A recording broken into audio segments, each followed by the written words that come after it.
E, vereador, ainda falando sobre esse tema de racismo, nós estamos, né, no mês da consciência negra. Queria que você explicasse também em relação quais são as principais heranças da escravidão que perpetuam ainda nos dias atuais, principalmente, né, falando em relação a São Paulo, que a gente, né, imagina que seja a cidade mais desenvolvida, intelectualmente também tenha mais conhecimento. Como é a sua visão em relação também, falando de São Paulo? A gente diz que a abolição é inconclusa, né? A gente não aboliu, a gente não terminou o processo de abolição da escravatura no Brasil, né? Então,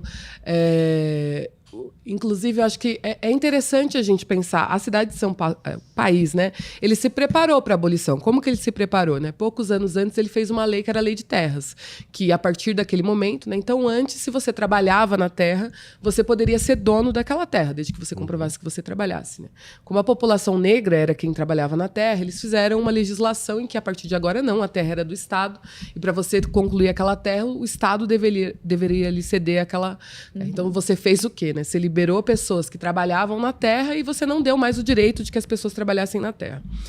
Uma outra lei que o país se preparou para a abolição da escravatura foi proibir que pessoas negras frequentassem a escola pública, né? Então, pessoas negras foram, de fato, proibidas. Então, a maneira como o Estado brasileiro se preparou para a abolição foi, na verdade, uma maneira para dizimar a população negra, né? Inclusive, isso era o plano, né? A ideia de que você, inclusive, a vinda dos europeus para trabalhar para o Brasil também tinha a ver com isso, né? Uma política eugenista de dizer, vamos embranquecer o país, então a gente vai ter uma população cada vez mais branca até que a gente ainda não tenha negros, que a gente não tenha mais negros nesse país. Obviamente falharam, né, na missão de exterminar os negros, mas não falharam na missão de deixar os negros marginalizados.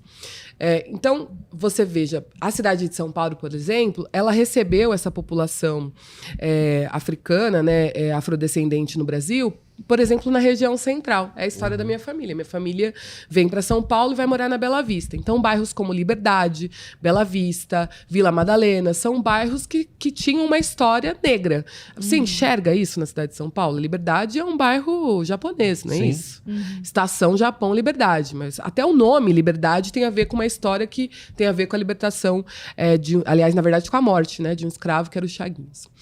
Então, a cidade e o Estado brasileiro apagou a história da população negra, impediu que essa população se desenvolvesse e foi colocando essa população cada vez mais às margens. Um bairro que eu já citei aqui é o Higienópolis. É um bairro higienizado, né? Ele é limpo. Ele é limpo por quê? Porque você tem que tirar aquelas pessoas que estavam lá, que eram pessoas pretas, jogar para as periferias e fazer com que aquele bairro agora tenha uma cara de bairro mais chique, né? Mais elegante na cidade de São Paulo. Então, hoje, você não tem as políticas públicas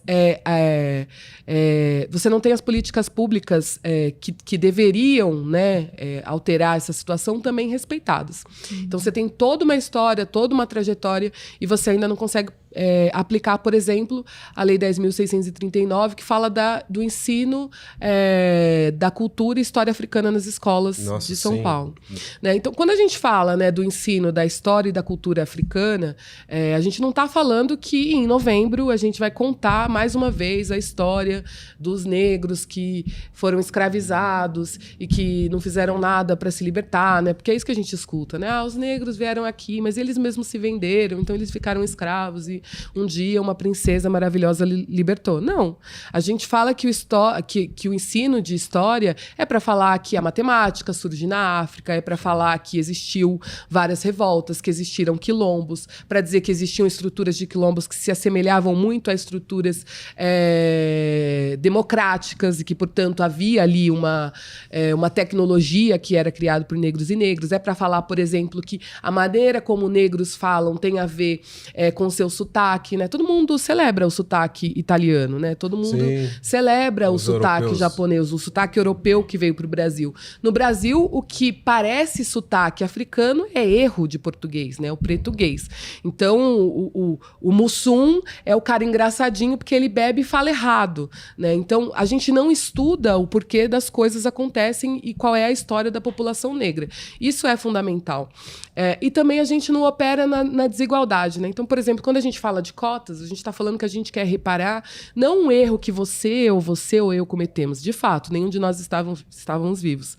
Agora, o fato é que existia uma proibição do Estado brasileiro de que negros frequentassem a escola. Sim. Né? E se existia uma proibição do Estado, o Estado precisa reparar essa desigualdade que é nítida, persiste até hoje.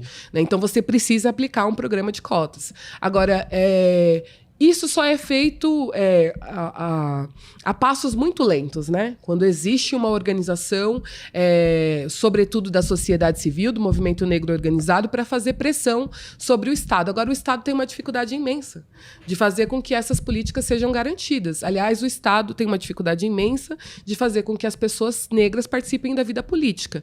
Até essa legislatura, essa casa só tinha contado com 2 vereadoras negras.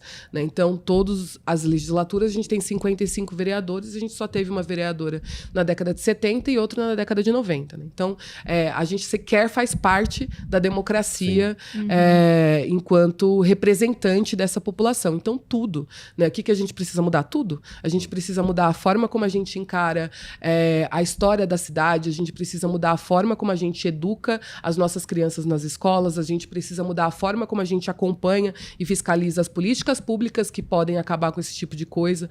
Ou seja, né, a gente precisa começar a pensar em outras bases de como a gente enfrenta o racismo no país.